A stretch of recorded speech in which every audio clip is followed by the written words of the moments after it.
ధ్యానం చేసిన. ఇక్కడ వరకు నేను ధ్యానం చేసిన దాంట్లో ఏముంది అంటే, వాళ్ళని ఏ విధంగా ప్రభు పరుస్తున్నాడు. ఎందుకు ఇంకా పరిశుద్ధాత్మ దేవుడు ఇయ్యలేదు? కారణం ఏంటి? ఎందుకంటే యూదా వ్యక్తి మోసపరిచినాడు. ఆ మోస ప్రకారం దాన్ని బట్టి ఆ యొక్క స్థానం రిప్లేస్ కావాలి. అందుకే పేతురు నిలబడి మనమంతా సిద్ధపడాలి.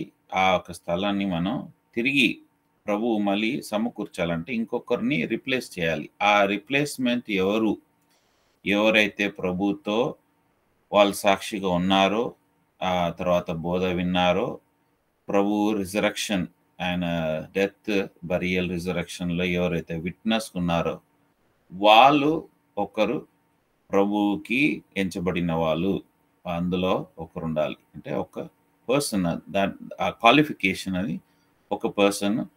ఇవన్నీ ఉంటేనే మనం ఎంచుకోవచ్చు అని పేతురు మాట్లాడినాడు. ఇదంతా మాట్లాడినాక 22వ వచనంలో మనం చూసిన ప్రకారం, ఆయన మన మధ్య సంచరించుచున్న కాలమంతయు మనతో కలిసిన వీరిలో ఒక్కడు, మనతో కూడా ఆయన పునరుద్ధాత్మమును గుర్చి సాక్షి అయి ఉండుట అవకాశమని చెప్పాను.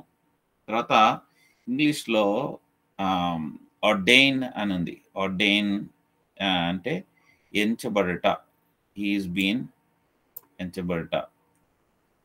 ఇప్పుడు ఇక్కడ మనం స్లైడ్లో చూస్తే ఆర్డైన్ అదేంటంటే ఎంచబడుట. ఈ ఎంచబడుటలో మనం ఓకే, స్లైడ్ పోయినట్టుంది. 1 సెకండ్.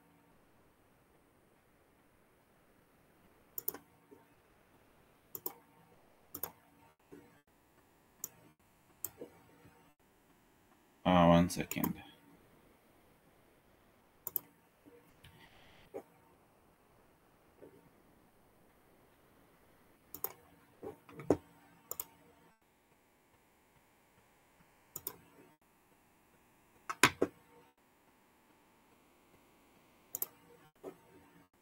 Okay.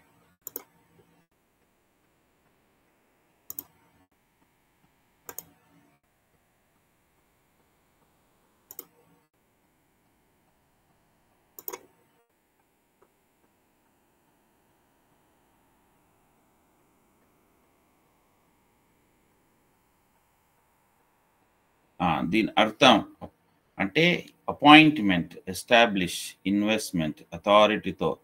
ఇక్కడ ఇచ్చిన అథారిటీ ఎవరు? ఏంటి అథారిటీ? యేసు ప్రభు ఇచ్చిన అథారిటీ. దీనికి డెఫినేషన్, మీనింగ్ ఇదే. అర్డైన్ అంటే ఎంచబడుట, అపాయింట్ చేస్తున్నారు. ప్రభువే అపాయింట్ చేయాలి. ఈ యొక్క శిష్యుడు ఎవరైతే యూదా ఇస్కరియోతు చనిపోయినాడో, ఆయన బిట్రే చేసినాడో, ఆ స్థలాన్ని ఆర్డైన్ చేయాలి. ఇప్పుడు ఆర్డైన్ దానికి అనేక విధాలుగా ఉన్నది. ఫస్ట్ మనం చూస్తే మార్క్ 3:14లో ఆర్డైన్ టు ప్రీచ్, బోధించుట కూడా దానికి ప్రభు ఎంచుకోవాలి. మా ఇష్టం వచ్చినట్టుగా ఎవరిని పడితే వాళ్ళు నేను ప్రభు పనికి వచ్చినాను, నేను బోధిస్తాను అంటే కాదు. ప్రభువు ఎంచుకోవాలి. దానికి ఎంచుకోవడానికి కారణం ఏంటి అంటే సాక్షులుగా ఉండాలి. ఇప్పుడు మనం మారు మనసు పొందిన తర్వాత బాప్తిజం ఒక సాక్ష్యం. బాప్తిజం కన్నా ముందు మారు మనసు పొందిన తర్వాత నేను ఏ విధంగా మారు మనసు పొందాను అని చెప్పే ఒక సాక్ష్యం, అదొకటి. రెండవది బాప్తిజం, అదొక సాక్ష్యం. బాప్తిజం దేనికి సాదృశ్యం అంటే నేను ఈ లోకానికి చనిపోయినాను, ఇక మీదట యేసు ప్రభు గురించి. తర్వాత వాళ్ళు ప్రభు గురించి చెప్పటం, ప్రభు గురించి ఆయన డిక్లేర్ చేయడం, ఏ విధంగా ప్రభు నా జీవితంలో కార్యాలు చేస్తున్నాడు, సాక్ష్యం. అది కొద్ది సమయం తర్వాత వాళ్ళకు ఒక బోధ చేయటం అనేది ప్రభు అది ఏర్పరచుకోవాలి, ఆర్డైన్ చేయాలి. ఆ ఏర్పరచుకుని ప్రభుయే చేయాలి. ఎందుకంటే పేతురు ఏమన్నాడు? మనలో ఒకడు. ఎప్పుడు వాళ్ళతో కలిసి, విశ్వాసులతో కలిసి ప్రార్థన చేసి రొట్టె విరచడంలో, తర్వాత ప్రతి విషయంలో సంఘంతో ఉన్న వాళ్ళు ప్రభు అప్పుడు ఏర్పరచుకుంటాడు. రక్షణ పొందిన ఇమ్మీడియేట్‌గానే ఎవరు ప్రభు ప్రీచ్ చేయమని ఎంచుకోడు. బాప్తిజం పొందిన వెంటనే ప్రీచ్ చేయమని ఎంచుకోడు. టైం పడతది. ఈ దినాల్లో చాలా మంది ఏం చేస్తున్నారు, పేరెంట్స్ ప్రెషర్ చేస్తున్నారు. ఇంకెప్పుడు బోధిస్తావు అనేసి. తర్వాత ఉన్న యవ్వనస్తులు చర్చ్‌లో గాని, ఎక్కడన్నా సరే ఇదే ఒక ప్రెషర్. ప్రభు ఎంచుకునే మార్గాలు, తర్వాత ఉపయోగించుకున్న మార్గాలు వేరే. ఫస్ట్ మనం సాక్షిగా ఉండాలి. సాక్ష్యం లేకుండా ఉన్నప్పుడు ప్రభు మనల్ని ఏర్పరచుకోవాలి. So, ordain to preach. తర్వాత రెండోది అర్డైన్ టు బ్రింగ్ ఫ్రూట్స్. ఎక్కడుందది? జాన్ 15:16లో ఉంది. Ordain to bring fruits. ఫలాలు తీసుకురావాలి. ఫలాలు తీసుకురావడం అంటే నేను చదువుతాను ఇది తెలుగులో. మీరు నన్ను కొనలేదు. మీరు నా పేరట తండ్రిని ఏమి అడుగుదురో అది ఆయన మీకు అనుగ్రహించినట్లు మీరు వెళ్ళి ఫలమించుటకు మీ ఫలము నిలిచియుండుటకు నేను మిమ్మల్ని ఏర్పరచుకొని నియమించితిని. ఇదే ఇంగ్లీష్‌లో you have not chosen me. మీరు నన్ను ఎంచుకోలేదు. But I have chosen you. నేను మిమ్మల్ని ఎంచుకున్నాను. And ordain you that you should go and bring forth fruit. అంటే మీరు ఎళ్లి ఫలం తీసుకురావాలి. సంఘంలో ఉండి ఫలం తీసుకొస్తా అంటే కాదు. యూ షుడ్ గో, బయటికెళ్ళాలి. ఎళ్లి మీరు ఫలం తీసుకొని రావాలి. దట్ హూఎవర్ షల్ ఆస్క్, తర్వాత తండ్రి పేరున that I will give it you. So ordained to bring fruits. తర్వాత యాక్ట్స్ 1:22లో ఆర్డైన్డ్ టు బి విట్నెస్, సాక్షిగా ఉండడానికి. తర్వాత ordain to have eternal life. అపోస్తల కార్యం 13వ అధ్యాయం 48వ వచనంలో చూస్తే ఆర్డైన్ టు అన్ని జనుల ఆ మాట విని సంతోషించి దేవుని వాక్యమును మహిమపరిచి మరియు నిత్య జీవమునకు నిర్ణయింపబడిన వారందరూ విశ్వసించిరి. Ordain to have eternal life. అన్ని జనుల ముందు, అంటే విశ్వాసుల ముందు కాదు, అన్ని జనుల ముందు, వేరే వాళ్ళ ముందు మనం నిత్య జీవం గురించి మనం సాక్ష్యం. ఇప్పుడు మనం అందరం చెప్తాం చాలాసార్లు. ఏం చెప్తామంటే నేను ప్రభుని నమ్మినాను, మరణిస్తే పరలోక రాజ్యానికి వెళ్తాను, ఐ విల్ గో హెవెన్. కానీ చాలా మంది చనిపోతావు, లేకపోతే చావు, లేకపోతే క్యాన్సర్, వేరే ఏదన్నా వ్యాధి వినంగానే మనలో వచ్చేటి ఏంటి? భయము. చాలా మంది ఏడుస్తారు, చాలా మంది డిప్రెషన్లో పోతారు. ఇది భిన్నం. వేరే వాళ్ళందరూ చూస్తున్నారు, అరే ఇన్ని రోజులు ఈయన చెప్పిండు, ఈమె చెప్పింది ప్రభుని నమ్మినది, లేకపోతే ప్రభుని నమ్మినాడు, ఈయన పరలోక రాజ్యం పోతాడంట చనిపోతే అనేసి. కానీ ఏదో ఒక కష్టం రాగానే ఏం చేస్తున్నాం? పరలోక రాజ్యం పోతాం అనే ఆ నిరీక్షణ మనం చూపియం, మనకు సాక్ష్యం ఉండదు. Ordain to have eternal life. మీరు నమ్మితే ఇతరుల ముందు ప్రభు నామానికి మనం మహిమ తెచ్చేవాళ్ళం అంటాం. చాలా మంది దీంట్లో తప్పిపోతారు. మన వాళ్ళు, సొంత వాళ్ళు చనిపోతున్నారు, అరే మనం ఎట్లా అనేసి చాలా ఒక సెపరేషన్ దుఃఖం ఉంటుంది. కానీ మనం మళ్ళీ పరలోకంలో వాళ్ళని చూస్తాం అన్న ఒక నిరీక్షణ ఉంటే మనం అంతగా బాధపడం. we will be comforted, ordained to have eternal life. అందరికీ ఇటర్నల్ లైఫ్ దొరకదు. చూడు, ఇప్పుడు ఇండియాలో అంతమంది ఇటర్నల్ లైఫ్ కావాలనేసి అంత నార్త్కి వెళ్ళినారు. ఇటర్నల్ లైఫ్ కావాలి, మా పాపాలన్నీ పోతాయి అనేసి. వాళ్ళందరికీ వస్తున్నదా? లేదు. సో ఇటర్నల్ లైఫ్కి దేవుడు ఎంచుకున్నాడు, నిన్ను నన్ను ఎంచుకున్నాడు. మనం ఏం చేయాలి? సాక్షిగా ఉండాలి ప్రతి విషయంలో. బయట వెళ్ళి సాక్ష్యం చెప్పాలి, మన ఫలాలు తేవాలి, మనం ఇటర్నల్ లైఫ్ గురించి మనం చూపించాలి, జస్ట్ మాటల్లో కాదు. తర్వాత నెక్స్ట్ ఇంకో వచనం చూస్తే యాక్ట్స్ 14:23లో టు డూ మినిస్ట్రీ, పరిచర్య చేయాలి అంటే అది కూడా ఆర్డైన్ అయి ఉండాలి. నేను చదువుతున్నాను తెలుగులో. మరియు ప్రతి సంఘంలో వారి పెద్దలను ఏర్పరచిరి. ఉపవాసం ఉండి ప్రార్థన చేసి వారు నమ్మిన ప్రభువునకు వారిని అప్పగించిరి. ఇంగ్లీష్‌లో క్లియర్‌గా ఉంది. And when they have ordained them elders in every church and had prayed with fasting, they commanded them to the Lord on whom they believed. So, ordain చేయడం కూడా ప్రార్థనా పరిచర్య కానీ, స్వార్థ పరిచర్య కానీ, సంఘంలో చాపలేసే ఏ పరిచర్య అయినా సరే, పరిచర్యకి ఇప్పుడు మీరు సంఘంలో ఫుడ్ ఫెలోషిప్ ఉంది. ఫుడ్ ఫెలోషిప్ అయిపోయినాక ప్లేట్స్ కడిగేది. అది పరిచర్యనే. మ్యాట్స్ వేసేది మీ సంఘంలో మ్యాట్స్ వేస్తే అది కూడా పరిచర్య. ఊడ్చడం పరిచర్య.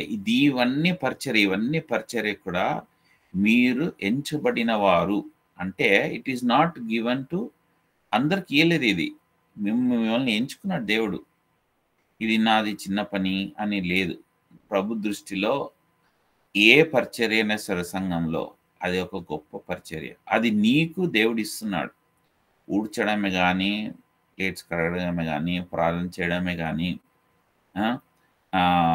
తర్వాత వేరే ఏ పరిచర్య సంఘంలో అది దేవుడు నీకు ఇచ్చినాడు.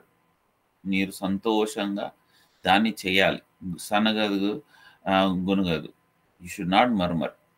మీరు ఎప్పుడైతే మర్మర్ చేస్తారో దేవుడు ఏం చేస్తాడంటే, అరే ఇంత ఇచ్చిన నేను ఇంకా వీళ్ళు కొద్ది దాంట్లో నమ్మకంగా ఉంటే నేను ఇంకా అనేక విషయాలకు వీళ్ళకు బయలుపరుస్తాను, ఇంకా పై స్థానంలో తీసుకెళ్తాను. ఇప్పుడు ఇదంతా అయిపోయిన తర్వాత ఏర్పరచుకోవడం మాట్లాడింది పేతురు. మాట్లాడిన తర్వాత ఇప్పుడు వాళ్ళలో ఎవరిని ఎంచుకోవాలి అని వాళ్ళొక ప్రొసీజర్ని వాళ్ళు చూసినారు. దీనే వర్స్ 23 to 26లో ఇక్కడ ఉన్నది ఏముంది? And they have appointed 2 Joseph called Barsabas who was surnamed Justus and Matthias. ఇద్దరిని ఎంచుకున్నాడు దేవుడు. Joseph called Barsabas and Matthias ఇద్దరి మీద చీటీలు వచ్చినాయి. అనేక విధంగా ప్రభు యొక్క చిత్తం కనుక్కోవడం పాత నిబంధనలో ఉంది. ఏ విధంగా చీటీలు వేయడం, తర్వాత యాజకుని మీద ఉరిమ్ తుమిమ్ అనే ఆ ఒక 2 స్టోన్స్ ద్వారా. కానీ మనకి ఇప్పుడు ప్రభు చిత్తం తెలుసుకునేది ఏ విధంగా అంటే ప్రార్థన ద్వారా. మీరు ప్రేయర్ చేసినప్పుడు సమాధానం వస్తుంది. రెండవది వాక్యం ద్వారా దేవుడు మీతో మాట్లాడతాడు, మీ యొక్క డైలీ పోర్షన్ ద్వారా. మూడవది సైన్. కానీ ఈ ఫస్ట్ 2లో మీకు కన్ఫర్మేషన్ అంటే ప్రభు మీకు చూసి ఇప్పుడు మనం చీటీలు వేయాల్సిన అవసరం లేదు. కానీ శిష్యులకి ఆ టైంలో వాళ్ళు ఆ పాత నిబంధన వాళ్ళు ఫాలో అవుతున్నారు. అయితే ఆ టైంలో వాళ్ళకు దేవుడు బయలుపరుస్తున్నాడు ఎవరిని ఎంచుకోవాలి. ఈ ఇంతమంది మేబీ 120 మందిలో వీళ్ళు ఇద్దరిని ప్రభు చూపించినాడు. ఈ ఇద్దరిలో ఎవరు ఒకరే కావాలి, బార్సబాస, మత్తయ కదా. చాలా క్లిష్టమైన పరిస్థితి. ఏం చేయాలి? వాళ్ళు సొంతంగా వాళ్ళ ఒక ఆలోచనల ప్రకారం, వాళ్ళ ఒక ప్లాన్ ప్రకారం పోలేదు. వాళ్ళు ప్రభు గురించి వెయిట్ చేసి, ప్రభు వాక్యాన్ని వాళ్ళు వెతికి, ప్రభు వాక్యానుసారంగా చేయాలి అని వాళ్ళు ఆలోచన చేసి, వాక్యానుసారంగా వెళ్దామనేసి వాళ్ళు ఈ విధంగా వెళ్ళినారు. అప్పుడు ప్రభు వాళ్ళకు ఇద్దరిని చూపించినాడు. ఈ ఇద్దట్లో ఒకరే ఎంచుకోవాలి. అయితే ఎవరిని ఎంచుకున్నారు? మత్తయిని ఎంచుకున్నారు. ఎందుకు? చూడండి స్లైడ్లో జోసెఫ్ బరబాస్ని ఎంచుకున్నాడు. ఆయన నేమ్కి పేరుకి అర్థం ఏంటంటే son of God's will or son of Sabbath. మత్తయి అంటే గిఫ్ట్ ఆఫ్ గాడ్. సాబాత్ అంటే లా, పాత నిబంధన లా, సన్ ఆఫ్ సాబాత్. మత్తయి అంటే గిఫ్ట్ ఆఫ్ గాడ్, దేవుడు ఇచ్చే ఒక వరం. మత్తయి మీద ప్రభు చూపించాడు. ఎందుకు అంటే సాబాత్ పాత నిబంధన లా అనేది కొట్టేయబడింది. సో మళ్ళీ అది ఈ 11 దాంట్లో ఎంచబడడానికి దేవునికి ఇష్టం లేదు. మళ్ళీ అది లేదు. కొత్త నిబంధన, నూతనంగా, new thing has to start. రోమా 7:6లో ఏముంది? But now we are released from the law. మన ఒక నిబంధన నుంచి, ఒక లాస్ నుంచి మనం రిలీజ్ అయిపోయినాం. Having died that which held up captive, వాళ్ళని మనం బంధించినారు. ఏంటి? ఒక లా మనల్ని బంధించినారు. అయితే అందులో నుంచి ప్రభు ఏం చేస్తున్నాడు? To serve the new way to the spirit and not in the old way. పాత క్రియల ప్రకారం ప్రభు ఒక స్థలంలో చెప్పినాడు, కొత్త బాటిల్లో కొత్త వైన్ వేయాలి. బాటిల్ అంటే మనలాగా గ్లాస్ బాటిల్ కాదు. ఆ రోజుల్లో క్యామెల్ స్కిన్‌తో కుట్టి ఒక బాటిల్‌గా చేసేవాళ్ళు. దాంట్లో వాళ్ళు వైన్ ఏసినప్పుడు ఆ స్కిన్‌కి హోల్స్ ఉండి, అది లోపల ఉన్న వైన్ ఫెర్మెంట్ అయినప్పుడు అది గ్యాస్ ఫార్మ్ అయ్యి, ఆ హోల్స్ మొత్తం ఫిల్ అప్ అయిపోతది. ఇప్పుడు అది అయిపోయినాక కొత్త వైన్ ఏస్తే, ఈ ఆల్రెడీ ఫిల్ అప్ అయిపోయింది. ఇంకా అది ఎక్స్‌పాండ్ కావడానికి దానికి వీల్లేదు. అలాంటప్పుడు అది బర్స్ట్ అయితది. కొత్త వైన్, కొత్తది. పాతయి ఆ లా నుంచి మీరు విడుదల చేసినాను. గలేషియన్స్ 3:10లో ఏముంది అంటే, హి బికేమ్ ఎ కర్స్, మన గురించి శాపగ్రస్తుడైనాడు ప్రభు. ఆ లా గురించి, ధర్మశాస్త్రం గురించి. మళ్ళీ ధర్మశాస్త్రం మళ్ళీ తీసుకురావడం అది కరెక్ట్ కాదు అని ప్రభు చూపిస్తున్నాడు. పేరులో గూడా ప్రభు ఎంత క్లియర్‌గా మనకు చూపిస్తున్నాడు. గలేషియన్స్ 2:16 నాట్ జస్టిఫైడ్, మీరు మీ యొక్క క్రియల వల్ల మీరు జస్టిఫై కాలేదు. మీరు కేవలం విశ్వాసం ద్వారా దేవుడు మిమ్మల్ని జస్టిఫై చేస్తున్నాడు. ఇంకో తర్వాత లా అనేది ఏం తీసుకొచ్చింది? పాపం తీసుకొచ్చింది. ప్రభువు మరణించినాడు పాపం గురించి శిలువ మీద. మళ్ళీ పాపం గురించి ఎందుకు జ్ఞాపకం చేస్తాడు? రోమన్స్ 3:20 ఏముంది? Works of the law no human being will justified. Law brings what? Sin, పాపం. ఈ యొక్క ఒక జ్ఞాపకం, ఆ జ్ఞాపకం మనం ఇక మీదట మనం ప్రభులో మనం ప్రభు దగ్గరికెళ్ళలేము. అదొక జ్ఞాపకం. ఆ జ్ఞాపకాన్ని, ఆ ఒక సిన్‌ని, పాపంని దేవుడు ఏం చేసినాడు? శిలువ మీద ఏం చేసినాడు? క్రూసిఫై చేసినాడు. క్రూసిఫై చేసినా మళ్ళీ గుర్తుపెట్టుకోవడానికి అవసరం లేదు గదా! అందుకే రోమన్స్ 6:14లో ఉంది, for sin will have no dominion over you since you are not under the law. ఇప్పుడు మీరు ఆ ఒక ధర్మశాస్త్రం కింద లేరు మీరు. ఆ ధర్మశాస్త్రాన్ని నేను తీసుకున్నాను. తీసుకొని ఆ శిలువ మీద ఎళ్లి మరణించినాడు. ఇప్పుడు మీరంతా కృపలో ఉన్నారు. కృపలో ఉన్నారు. ఈ కృప ఉన్నప్పుడు ఏమొస్తది అంటే, Galatians 5:18 you are led by the spirit. మీరు ఆత్మ ద్వారా నడిపింపబడతారు. You are not by law anymore. తర్వాత ఇప్పుడు వస్తది ఏంటి? కృప వచ్చిన తర్వాత ఏమొచ్చింది? Romans 6:23 gift of God. ఏమొస్తుంది? Gift of God. ఏంటి గిఫ్ట్ ఆఫ్ గాడ్? ఏంటి మనకి బహుమానం అంటే, eternal life through Jesus Christ. Ephesians 2:8లో for by grace you have been saved through faith. విశ్వాసం ద్వారా నువ్వు యేసు ప్రభు నీ గురించి మరణించినాడు, తిరిగి లేచినాడు అని విశ్వసిస్తే, ఆ కృప ద్వారా నీకు వచ్చేది ఏంటంటే గిఫ్ట్, వరము. దేని గురించి అంటే పరలోక రాజ్యం, ఇటర్నల్ లైఫ్. అందుకు ప్రభు మత్తయిని ఎంచుకున్నాడు. మత్తయి అంటే గిఫ్ట్ ఆఫ్ గాడ్, వరము. వరం ద్వారా వచ్చినాడు.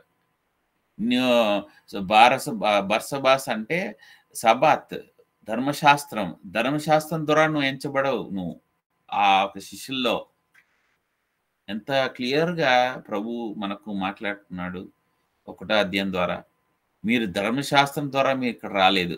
కానీ కేవలం కృప ద్వారా, మీరొక కృప ద్వారా నామంని మీరు నమ్మినారు కాబట్టి మీరు ఎంచుకోబడినారు.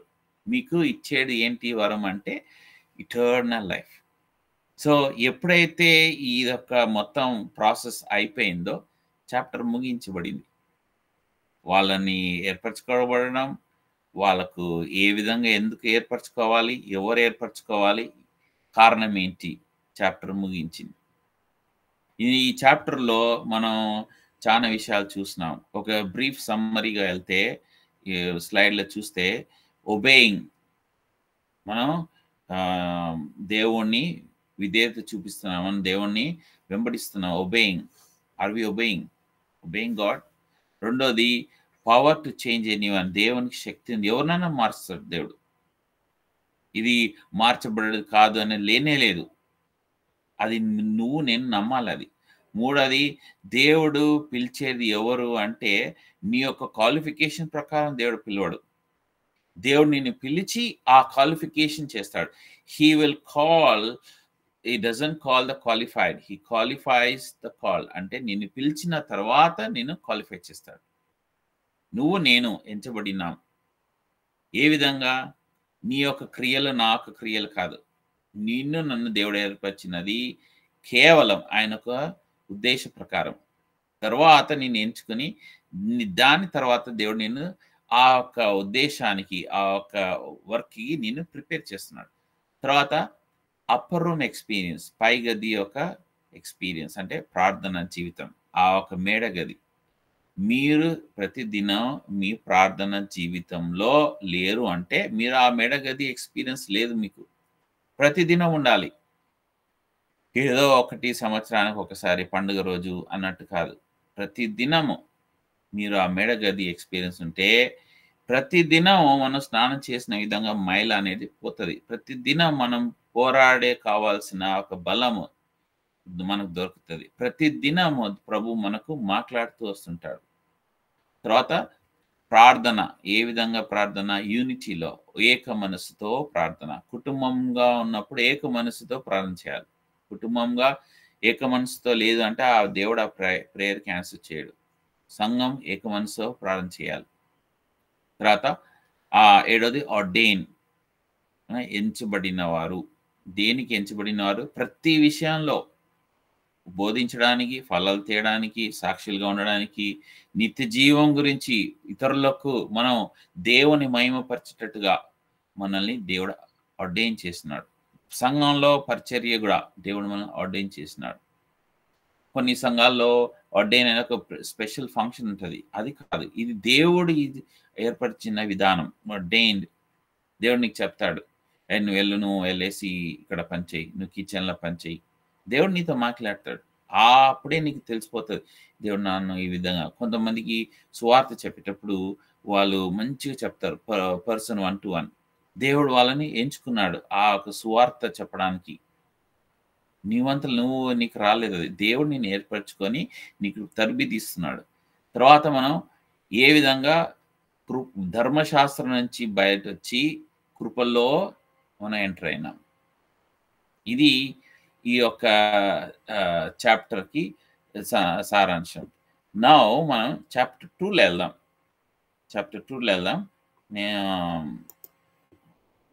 ఒక నిమిషం, నేను చాప్టర్ 2 నేను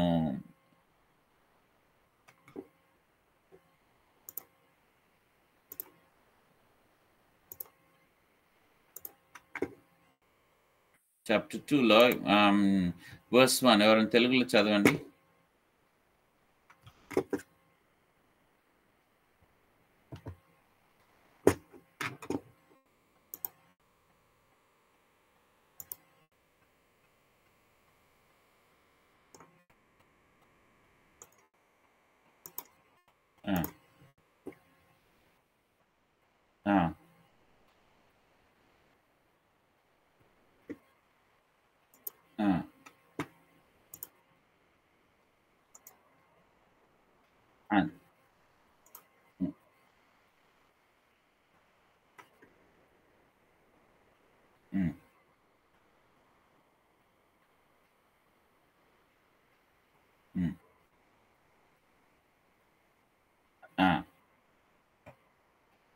చాలమ్మా. సో ఇక్కడ వాళ్ళు పెంతెకోస్తు దినాన్న వాళ్ళు కూడుకున్నారు. పెంతెకోస్తు దినం అయితే పెంతెకోస్తు దినాన్న వాళ్ళకు పరిశుద్ధాత్మ దేవుడు ఇవ్వబడినాడు. సో ఫస్ట్ పెంతెకోస్తు అంటే ఏంటి? పెంతెకోస్తు అంటే ఏంటి? చాలా మంది పెంతెకోస్తు అనే వరకు పెంతెకోస్తు సంఘం అని అనుకుంటారు, కానీ అది కాదు. పెంతెకోస్తు అంటే 50th డే. ఏం జరిగింది? ప్రభు ఇక్కడ ఏం చేసినాడు, ఏం ఇవ్వబోతున్నాడు, ప్రతి విషయం మనం ఇందాక చూసిన చాప్టర్ 1లో కూడా అపోస్తలు ఎంచుకున్న ఆ యొక్క ఖాళీ స్థలాన్ని ఎంచుకోవడానికి కూడా ప్రభు ఏం చేస్తున్నాడు, వాళ్ళొక పేర్లు వాళ్ళ తల్లిదండ్రులు పుట్టినప్పుడే ఆ పేర్లు పెట్టమని ప్రభు వాళ్ళకి చెప్పినాడు. వాళ్ళని తీసుకున్నాడు. శిష్యులతో వాళ్ళతో ప్రభుతో తిరిగేటప్పుడు వాళ్ళు ఉన్నారు. ఎంచుకునే టైంలో మత్తయిని ఎంచుకున్నాడు. దానికి కారణం ఆయన ఒక పేరు, ఒక అర్థం. ప్రతి విషయం బైబిల్‌లో ఎంతో మర్మమైన, ఎంతో హిడెన్ థింగ్స్ ఉన్నాయి. మనం దాన్ని తెలుసుకోవాలి. సో, ఇక్కడ పెంతెకోస్త్ అంటే ఏంటి మనం తెలుసుకుందాం. 7 పండుగలున్నాయి యూదులకి. ఈ 7 పండుగల్లో 4 పండుగలు ఒక సీజన్, 3 పండుగలు ఒక సీజన్. 4 పండుగలు స్ప్రింగ్ సీజన్. ఇప్పుడు స్ప్రింగ్ అంటే ఇప్పుడు మాకు చెట్లుకి ఆకులొస్తాయి. ఈ కెనడాలో, యూఎస్‌లో కోల్డ్ ప్రదేశంలో స్ప్రింగ్ సీజన్. ఫాల్ సీజన్ అంటే ఈ చెట్లు ఆకులు పడిపోతాయి. ఈ ఈ 2 సీజన్‌కి మధ్యలో ఒక టైం ఉంటది. 3 మంత్స్ టైం. 3 months, 4 months. అయితే ఈ ఫస్ట్ సీజన్‌లో ఈ 4 పండుగల గురించి రాయబడింది. వాళ్ళు ప్రభు మోషే ద్వారా వాళ్ళకి ఇయ్యబడినది. 4 పండుగలు. 7 పండుగల్లో 4 పండుగలు. ప్రతీది గూడా ఒక్కొక్క టైంకి స్టార్ట్ చేయాలి. ఒక టైంకి ఎండ్ కావాలి. వాళ్ళ ఇష్టానుసారం కాదు. సో, ఫస్ట్ పండుగ వచ్చేసి పాసోవర్. సెకండ్ పండుగ వచ్చేసి అన్‌లీవెన్ బ్రెడ్. మూడో పండుగ వచ్చేసి ఫస్ట్ ఫ్రూట్స్. నాలుగో పండుగ వచ్చేసి పెంతెకోస్త్.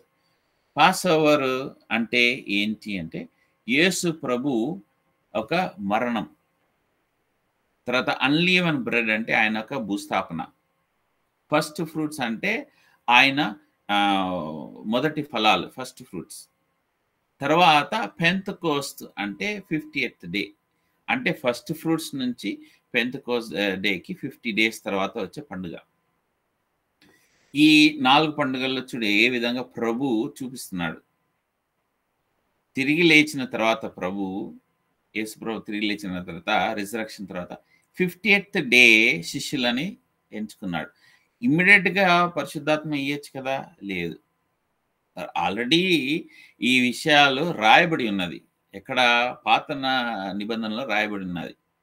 7 పండుగలు ఏ విధంగా ఒక్కొక్క పండుగ యేసు ప్రభు ఏం చేయబోతున్నాడు, ప్రతి విషయం వాళ్ళకి నేర్పిస్తున్నాడు, మాట్లాడుతున్నాడు. కానీ యూదులు ఆచార ప్రకారం చేస్తున్నారు. కానీ వాళ్ళు దానికి అర్థం వాళ్ళకు తెలియలేకపోయింది. అందుకే ఇంకా వాళ్ళు ఆ యొక్క ప్రభు రాకడ గురించి చూస్తున్నారు ఫస్ట్ టైమ్. అంతేగాని ప్రభు వచ్చి తిరిగి లేచిపోయినాడు. తర్వాత పెంతెకోస్త్ డే అయిపోయింది. ఇప్పుడు యేసు ప్రభుని నమ్మిన వాళ్ళంతా ఇంకా ఏం చేస్తున్నారు? Last 3 festivals trumpets, day of atonement, tabernacle. బూరలు ఊదినప్పుడు ఏమైతదంటే అందరూ లేవబడతాది. అంటే ఈ ఫస్ట్ హాలిడేస్‌కి, స్ప్రింగ్‌కి, ఫస్ట్ ఫెస్టివల్స్‌కి, సెకండ్ ఫెస్టివల్స్‌కి టైం ఉంది గదా! ఈ టైం ఏంటంటే సంఘం ఒక ప్రిపరేషన్. ఇప్పుడు మనం ఆ ఒక టైంలో ఉన్నాం. సంఘ ప్రిపరేషన్‌లో ఉన్నాం. పాత నిబంధనలో పరిశుద్ధాత్మ దేవుడు రావడం కేవలం ఎంచుకున్న వాళ్ళకే, కొద్దిమంది వారికే. ఎగ్జాంపుల్ డేవిడ్‌కి పరిశుద్ధాత్మ దేవుడు ఇయ్యబడినది. అది 1 శామ్యూయల్ 16, 12, 13లో ఉంది. తర్వాత మళ్ళీ సౌల్‌కి కింగ్ సౌల్‌కి ఇయ్యబడింది. తప్పు చేసినప్పుడు పరిశుద్ధాత్మ దేవుడు ఆయన్ని విడిచి వెళ్ళిపోయినాడు. సో, పరిశుద్ధాత్మ దేవుడు పాత నిబంధనలో కూడా ఉంది. కానీ పరిశుద్ధాత్మ దేవుడు పాత నిబంధనలో, కొత్త నిబంధనలో డిఫరెన్స్ ఏందంటే, వాళ్ళు ఎంచబడిన వాళ్ళకి ఇయ్యబడింది. తప్పు చేస్తే విడిచిపెట్టి పోయినారు. ఎవరు? పరిశుద్ధాత్మ దేవుడు. నూతన నిబంధనలో ప్రతి ఒక్కరికి ఇయ్యబడింది. ప్రతి ఒక్కరికి ఇయ్యబడింది. ప్రతి ఒక్కరిని ఆర్డైన్ చేస్తున్నాడు. తర్వాత తప్పు చేస్తే కూడా పరిశుద్ధాత్మ దేవుడు మనల్ని విడిచిపోడు. కానీ మనల్ని వార్న్ చేస్తుంటాడు. ఈ యొక్క హోలీ స్పిరిట్ న్యూ టెస్టమెంట్‌లో ఉన్న ఒక వర్క్ ఏంటి? ఇంకా మనం ఎప్పుడన్నా డీటెయిల్‌గా చూద్దాం. అయితే ఇక్కడ పాత నిబంధనలో ఉన్న విషయాలు జీసస్ డెత్, తర్వాత బరియల్, రిజరక్షన్, తర్వాత హోలీ స్పిరిట్. ఈ 7 పండుగలు మనం ఈ స్లైడ్‌లో చూడొచ్చు. ఇప్పుడు పాత నిబంధనలో ఉన్నది అదేంటి? Pass over feast. ఈ పాస్ ఓవర్ ఫీస్ట్ ఫుల్ఫిల్మెంట్ ఎక్కడైంది? క్రీస్తులో. ఈ యొక్క ఫీస్ట్ లెవిటికస్ 23:48లో మెన్షన్ చేయబడింది. ఏ విధంగా చంపబడతారు? ఎవరు? గొర్రెపిల్ల. ఇదే జాన్ 1:29లో the lamb who takes away the sin. యేసు ప్రభు చనిపోవడానికి కారణం ఏంటి? To take away sin. ఈ యొక్క ఫుల్ఫిల్మెంట్ ఆ పాస్ ఓవర్ ఎప్పుడు స్టార్ట్ అవుతుందంటే Friday first month of the 14th of Nisan. Friday first month of the 14th of Nisan. ఇది జూయిష్ క్యాలెండర్. మన క్యాలెండర్కి జూయిష్ క్యాలెండర్కి డిఫరెన్స్ ఏంటంటే Jewish calendar month to month వాళ్ళు ఫాలో అయ్యేది మూన్ నుంచి మూన్ వరకు. న్యూ మూన్ అదొక మంత్. అయితే అది డేస్ వచ్చేసి either 28 or 29 డేస్లో ఇది అవుతుంది. మా క్యాలెండర్లో 31 డేస్ ఉంది. సో ఆ విధంగా చూస్తే వాళ్ళు 13 మంత్స్ వస్తుంది వాళ్ళకి ఇయర్లో. సో ఆ 14th డే ఆ కొత్త న్యూ ఇయర్ వచ్చేటప్పుడు వాళ్ళు ఫస్ట్ ఫ్రైడే ఆ మంత్లో ఫస్ట్ ఫ్రైడే పాస్ ఓవర్. ప్రభు చనిపోయింది కూడా ఎప్పుడు? Pass over. చూసినా ఎంత క్లియర్గా ఉంది? ప్రభు చనిపోయింది కూడా ఎప్పుడు? Pass over. So first festival pass over ప్రభువులో నెరవేర్చబడింది. నెక్స్ట్ ఫెస్టివల్ ఏంటి? Unleavened bread. లెవిటికస్ 23:6లో ఉంది. ఏంటి అంటే ఇది 7th day begins on the day after pass over. అంటే 15th ఆఫ్ నిసాన్ అదే మంత్లో 7th డే సెకండ్ ఫెస్టివల్. ఈ యొక్క ఫెస్టివల్ 1 వీక్ ఉంటుంది.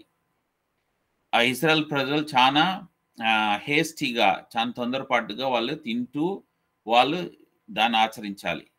ఇదే యేసు ప్రభు ఆచరించినారు. ఏంటి? Unleavened bread. John 6:35 his boldly states that he is the bread of life. నేనే మీకు రొట్టె అయి ఉన్నాను. చనిపోయినాడు, భూస్థాపన చేయను. ఇది అన్లీవెన్ బ్రెడ్. మూడోది ఫీస్ట్ ఆఫ్ ఫ్రూట్స్. అంటే ఫలాలు ఇచ్చే పండుగ.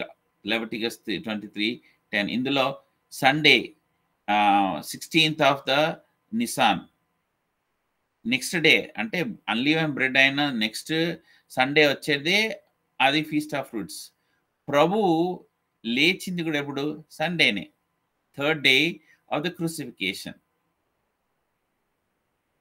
జాన్ 1 Corinthians 15:20లో ఉంది. We are the first fruits. So మనం సాటర్డే ఎందుకు గ్యాదర్ అవుతలేం? సండే ఎందుకు గ్యాదర్ అవుతున్నాం అంటే because we are the first fruits. New beginning. ప్రభులో ఇది ఫుల్ఫిల్మెంట్ అయింది. Passover, unleavened bread, first fruits. చనిపోయినాడు ఫస్ట్ ఫెస్టివల్, భూస్థాపన చేసినాడు సెకండ్ ఫెస్టివల్, తిరిగి లేచినాడు third festival. Next 4th festival feast of weeks of Pentecost.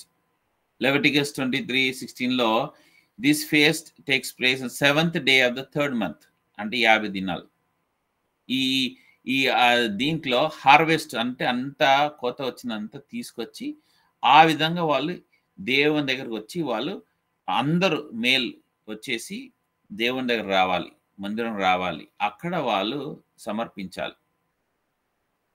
సంవత్సరానికి 3 సార్లు మేల్ పీపుల్ ఫెస్టివల్స్కి రావాలి. వచ్చి వాళ్ళు దేవుని ముందు నిలబడాలి. ఇదే ఫుల్ఫిల్మెంట్ అయింది క్రైస్ట్లో. మాథ్యూ 9:37లో హార్వెస్ట్ ఈస్ గ్రేట్. కోత చాలా విస్తారం, but the workers are few. ఈ పెంతకోస్ట్ డే అప్పుడు ప్రభు ఏం చేసిన అందరినీ గ్యాదర్ చేసినాడు. ఎవరో శిష్యులందరినీ గ్యాదర్ చేసి ఆ పెంతకోస్ట్ డే 50th డే వాళ్ళకి ఏమి ఇస్తున్నాడు అంటే పని ఇస్తున్నాడు, ఆర్డైన్ చేస్తున్నాడు. పని ఏంటి అంటే ఇక మీరు వెళ్ళి నా గురించి సాక్షులుగా ఉండాలి. ఈ యొక్క డే రోజు అపోస్తలుల 2వ అధ్యాయంలో 3,000 మంది సోల్స్ బోర్న్ అగైన్ అయినారు. 3,000 సోల్స్. కోత, హార్వెస్ట్ కోయడం. ఎవరితో? ఈ యొక్క 12 శిష్యులు, తర్వాత ఈ 120 శిష్యులు. 12 శిష్యులు వాళ్ళు అక్కడ అంటున్నారు సాక్షిగా, 120 శిష్యులు అక్కడ సాక్షిగా ఉన్నారు. ఈ 12 శిష్యులు అందరి మీద ప్రభు ఏం చేస్తున్నాడు? ఒక నూతన వర్క్, ఒక న్యూ బిగినింగ్. ఆ బిగినింగ్ వచ్చేసి పెంతెకోస్తే. ఏంటి అంటే ఎంచబడిన వాళ్ళందరి మీద ఏమొస్తుందంటే పరిశుద్ధాత్మ దేవుడు. ఇంకా ఫెస్టివల్ ఆఫ్ ట్రయంఫ్ లెవిటికస్ 23, 24 అది కూడా ప్రభువులో ఫుల్ఫిల్మెంట్ అయింది. తర్వాత డే ఆఫ్ అటాన్మెంట్, తర్వాత ఫీస్ట్ ఆఫ్ టేబర్నకల్. మనం ఇవి చూస్తలేము. మనం చూసేది ఏంటి అంటే కేవలం పెంతెకోస్ట్ డే. పెంతెకోస్ట్ డే అప్పుడు రెండో విషయం ఏముందంటే అక్కడ గాలి వచ్చింది, గట్టిగా గాలి వచ్చింది. ఆ గాలి ద్వారా తర్వాత మళ్ళీ ఏమొచ్చింది? ఫైర్, అందరికీ ఫైర్. తెలుగులో చదవండి అమ్మా మళ్ళీ ఒకసారి వర్స్ 1 and 2.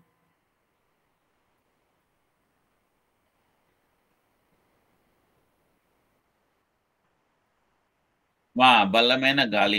ఇంకా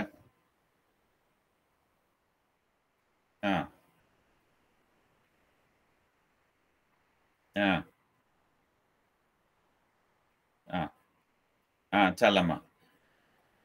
సో 2 ఘనమైన గాలి, కరెక్టేనా? ఘనమైన గాలి అన్నది బలమైన గాలి, తర్వాత అగ్నిజ్వాల. గాలి తర్వాత అగ్ని. గాలి అగ్ని అంటే ఏంటి? బైబిల్లో అనేక పరిశుద్ధాత్మకి సాదృశ్యముగా ఉన్నాయి ఎంబ్లమ్స్.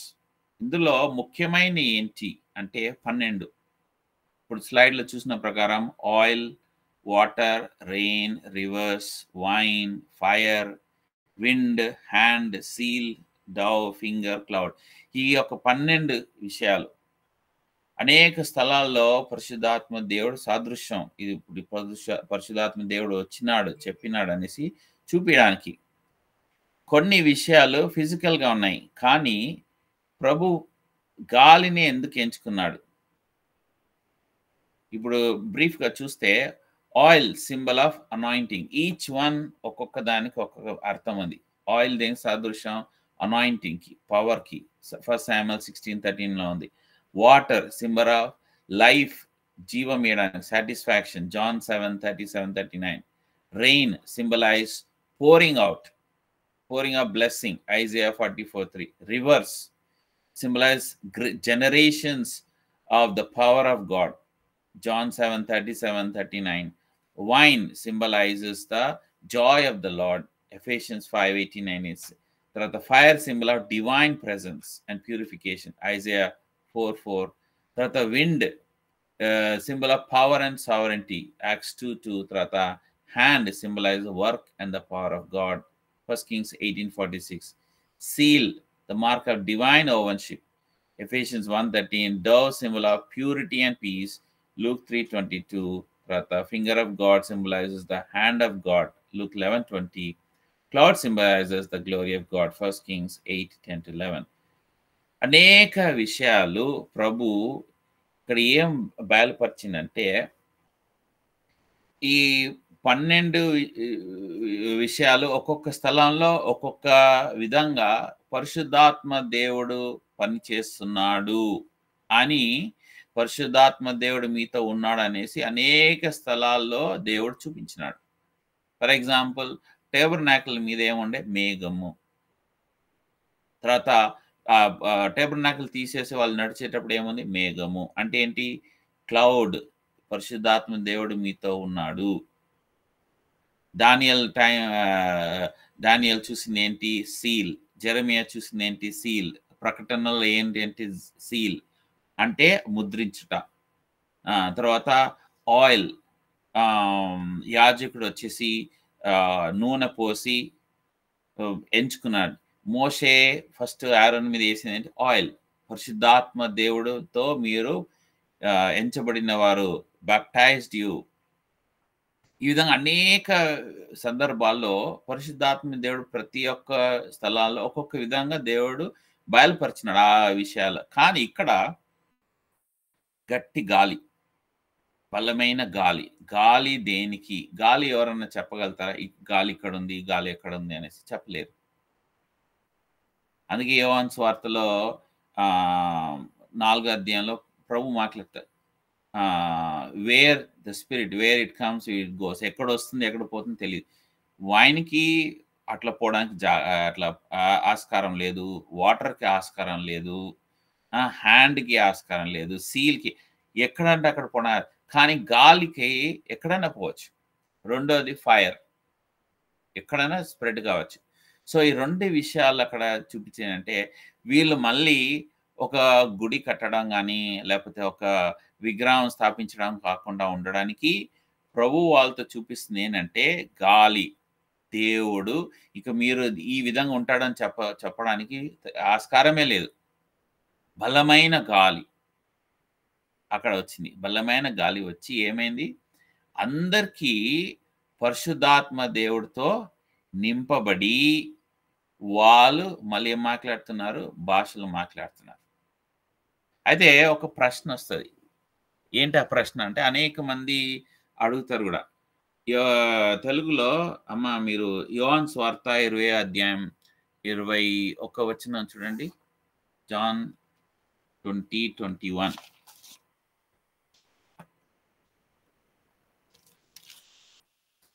తెలుగులో చదవమ్మా. 20 చాప్టర్ 20, 21. 22 చూడండి. తెలుగులో 22 ఉందా? కలిసి ఉందా? లేకపోతే సెపరేట్‌గా 22?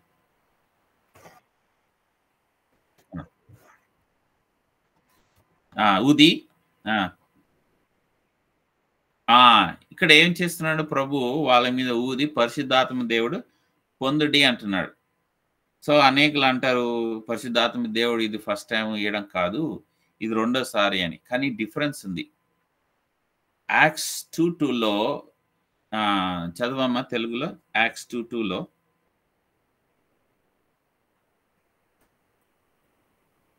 మళ్ళీ ఆ! ఆ! ఆ! ఆ! తర్వాత? ఈ నిండెను. ఇక్కడ ఈ మాట ఏముంది? నిండెను. ఓకే. మన యోహాను సువార్త 20:21లో ఏముంది అంటే, he blew them to receive the holy spirit. వాళ్ళకి దేవుడు పరిశుద్ధాత్మ దేవుడు ఇచ్చినాడు. ఊదినాడు. కానీ నింపబడలేదు. 23వ వచనంలో యోహాను సువార్త 20:23లో ఏముంది అంటే, వాళ్ళు సాక్షులుగా ఉండడానికి అంటే, ప్రభు తిరిగి లేచిన తర్వాత ఆ 40 దినాలు వాళ్ళు తప్పిపోకుండా సాక్షిగా ఉండడానికి ప్రభు వాళ్ళకు పరిశుద్ధాత్మ దేవుడు ఇచ్చినాడు, ఊదినాడు. డిఫరెన్స్ అది 40 డేస్‌కి. నింపబడలేదు. ఉట్టి కేవలం ఊదినాడు. మీరు పరిశుద్ధాత్మ దేవుడు మీకు ఇస్తున్నాను. ఈ యొక్క నా గురించి సాక్షులుగా ఉండడానికి 23వ వచనంలో యోహాను సువార్త 20:23లో whosoever sins you remit, they are remitted unto them. And whosoever sins you retain, they retain. అంటే కేవలం మీరు సాక్షులుగా ఉండడానికి అక్కడ ఉన్న రాయబడిన దాని ప్రకారం చూస్తే. ఈ యాక్ట్స్ 2:2లో నుంచి ఆల్రెడీ ప్రభు ఏర్పరిచినాడు. పెంతెకోస్తు దినాన ఇయ్యబోతున్నాడు. ఆ! దేని గురించి అంటే నెక్స్ట్ ఫెస్టివల్ రాకన్నా ముందు వీళ్ళని సిద్ధపరచడానికి. ఇదే సంఘం ఒక బర్త్ ప్లేస్. సంఘానికి బర్త్ డే. ఆ సమయంలో వాళ్ళకి నింపబడినారు. ఇక్కడేమో వాళ్ళ మీద ఊదినాడు. డిఫరెన్స్ ఉంది. 2 స్థలాల్లో ఎవరన్నా మీకు చూపించి రెఫరెన్స్ అడిగితే మీరు ఈ విధంగా మాట్లాడాలి. ఎందుకంటే వాక్యంలో అదే విధంగా ఉంది. ఇప్పుడు యాక్ట్స్ 2:2లో వస్తే 2 విషయాల్లో ఏముందక్కడ? బలమైన గాలి. గాలి మామూలుగా రాలేదు. బలంగా వచ్చింది. ప్రభు వాళ్ళని ఏర్పరచుకోవడానికి పోతున్నాయంటే బలంగా ఏర్పరచుకోబోతున్నాడు. రెండోది వాళ్ళు నింపబడినారు. ఏదో కొంచెం కాదు. కంప్లీట్‌గా నింపబడినారు. ఏ విధంగా? ఫైర్ ఏదైనా డర్టీనెస్ లేకపోతే మాలిన్యం ఏదైనా సరే కాల్చేస్తది. పరిశుద్ధాత్మ దేవుడు మనలో వచ్చినప్పుడు ఏమైతే పాతయన్నీ కాల్చేస్తది. యాక్ట్స్‌లో 11లో పేతురు అన్యుల దగ్గర ఎళ్ళేసి వాక్యం చెప్పేటప్పుడు వాళ్ళు ఇమ్మీడియేట్‌గా ఉన్న అంతా కొర్నేలియస్ ఇంట్లో అందరూ ఏమైందంటే, వాళ్ళు భాషలు పరిశుద్ధాత్మ దేవుని ద్వారా నింపబడి, వాళ్ళు మాట్లాడడం మొదలుపెట్టిరంట. వాళ్ళింకా బాప్తిజం పొందలేదు. ఎప్పుడైతే వాళ్ళు మారుమనసు పొందినారో ఇమ్మీడియేట్‌గా హోలీ స్పిరిట్ ఇయ్యబడింది. అంటే అర్థం ఏంటి అంటే, చాలా మంది దేవుడిని నమ్మి, తర్వాత బాప్తిజం పొంది, మళ్ళీ వాళ్ళు ప్రార్థన చేస్తుంటారు. మాకు పరిశుద్ధాత్మ దేవుడు కావాలనేసి. అది రాంగ్.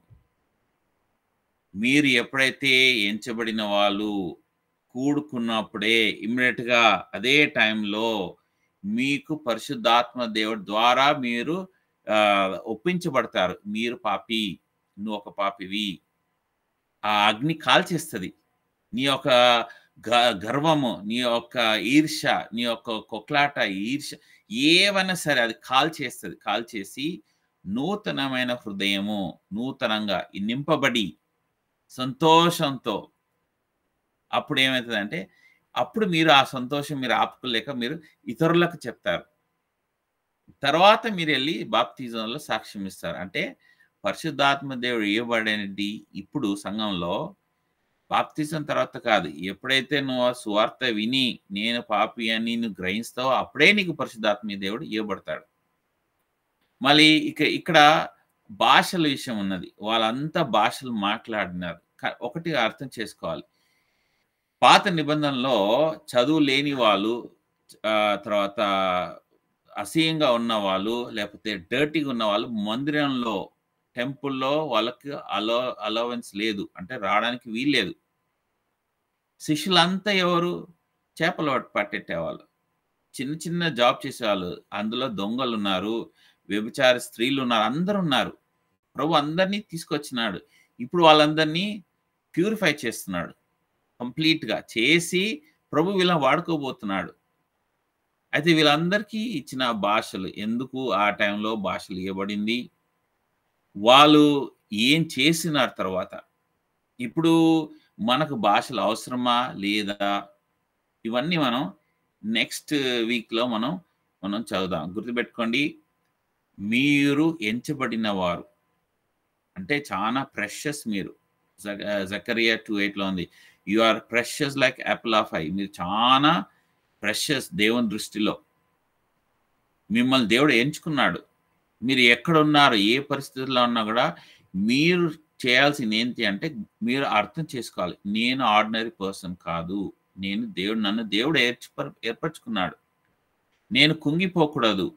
నన్ను దేవుడు ఈ యొక్క పెంతెకోస్తు దినం అంటే 50 దినం నుంచి దేవుడు సంఘాన్ని ఏర్పరచుకున్నాడు. నేను ఆ సంఘంలో ఒక అంగంగా ఉన్నాను. ఆ సంఘంలో ఒక రాయిగా ఉన్నాను. నేను ప్రెషియస్. నీకున్న ప్రాబ్లమ్స్ అన్నీ దేవుని దగ్గరికి తీసుకురా. ఐజైయా 65:25 అంటారు, when you praying lord says I already heard. నువ్వు ప్రే చేస్తుండగానే నేను విన్నాను. సామ్ 14:2లో అంటాడు, నేను పైనుంచి చూస్తున్నాను, జవాబు పంపిస్తున్నాను. దేవుడు నిన్ను వదలలేదు. మేఘం పాత నిబంధనలో ఎప్పుడు వాళ్ళని వదలలేదు. ప్రభువు మనతో ఉంటున్నాడు. నింపబడుతున్నాం మనం. ఎవరితో? పరిశుద్ధాత్మ దేవునితో. ఆ ఒక నిరీక్షణ ఉంటే మీరు ఎట్టి పరిస్థితుల్లో, ఎలాంటి సంఘర్షణలో, ఎలాంటి ప్రాబ్లమ్స్‌లో సరి మీరు నిలబడతారు. మీరు సాక్షులుగా ఉంటారు. దానికే దేవుడు మిమ్మల్ని ఎంచుకున్నాడు. గుర్తుపెట్టుకోండి. మనం సాక్షులుగా ఉండడానికి ఎంచుకున్నాం. బతికున్నా చావైనా పౌలేమంటున్నాడు, నాకు మేలు. బతికున్నా చావున్నా మనకేంటి? మేలు. మనం ఏదో రోగం వచ్చేసింది, లేకపోతే మన వాళ్ళకి రోగం వచ్చేసింది, కుంగిపోకూడదు. ఇది కష్టమే. కానీ మీరు ప్రభువు దగ్గర చూస్తే, ప్రభు వైపు చూస్తే మీకేమిస్తాడు దేవుడు? బలంనిస్తాడు, ధైర్యమిస్తాడు, నిరీక్షణిస్తాడు. మీరు కుంగిపోయి ఉన్నప్పుడు మీరేం చేయాలి? బైబిల్ దగ్గర రండి, చదవండి, ప్రార్థన చేయండి. ప్రభు మీతో మాట్లాడతాడు. బలమైన గాలి అక్కడొచ్చింది. మీరు చాలా ప్రెషియస్. గుర్తుపెట్టుకోండి. మనం ప్రార్థన చేద్దాం. నెక్స్ట్ వీక్ మనం ఈ యొక్క హోలీ స్పిరిట్ వాళ్ళకి వచ్చినప్పుడు వాళ్ళు భాషలు మాట్లాడిన కారణం ఏంటి? తర్వాత ఇక్కడ ఏం బోర్న్ అయింది? వాళ్ళు ఎవరెవరు వచ్చినారు? ఏ విధంగా దేవుడు వాళ్ళని వాడుకున్నారు వాళ్ళ ముందు? ఇవన్నీ మనం నెక్స్ట్ వీక్ చదువుకుందాం. నేర్చుకుందాం. ప్రార్థన చేద్దాం. సిస్టర్ మీకు back to you.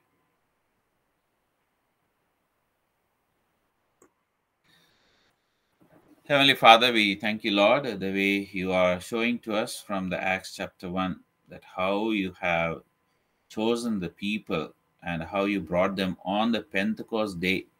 Lord, the 50th day, the 4 festivals, the 3 is the Lord Jesus Christ, the Passover, his death, his burial, unleavened bread. Lord, the first fruits, that resurrection. You have shown all these 3, and the 50th day, the Pentecost day, you have chosen your disciples to give them, ordain them a new ministry, a new work. Hereafter, you're going to be a witness for me. And you are not going to be ordinary people, because the Holy Spirit is given here with a mighty wind. It came in a mighty wind and it is filled them with the fire. Oh Lord, what a great privilege we are in that church period, that we are all filled, Lord, with thy Holy Spirit. We are all been chosen for a greater work, to witness for you. Lord, you're going to come again on the trumpets festival. We are just in the time of a gap of period. On that trumpet festival, Lord, we are all going to be raised. The church is going to be raised to witness for you. Lord, help us to understand that we are not ordinary people. We are precious before you. We are so precious.